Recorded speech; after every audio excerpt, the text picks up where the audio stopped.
बेडकांचा पाऊस ही घटना चमत्कारिक वाटत असली तरी जगात बऱ्याच ठिकाणी बेडकांचा पाऊस पडलेला आहे. पण हे नेमकं होतं काय आणि याला शास्त्रीय कारण काय मी तुम्हाला सांगतो.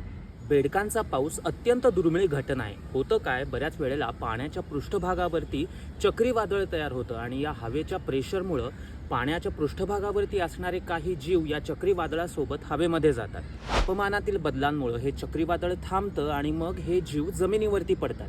आता या जीवांमध्ये बेडकांच्या टॅडपोलचा समावेश जास्ती असतो. पण ही एक फक्त शक्यता आहे. याला अजूनही शास्त्रीय असा ठोस पुरावा नाही.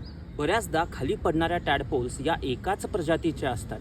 मग हे असं काय हे अजून कोणी सांगू शकलं नाही. बहुतेक वेळेला काय होतं, आधीच्या वर्षी सुप्तावस्थेत गेलेली ही छोटी छोटी पिल्लं पाऊस पडल्यानंतर एकत्र बाहेर येतात आणि आपल्याला वाटतं की अरे बापरे, बेडकांचा पाऊस पडला की काय. निसर्गात अशा अनुत्तरित गोष्टी भरपूर आहेत. तुम्हालाही माहीत असतील तर मला नक्की शेअर करा आणि फॉलो करत राहा साईभाईला.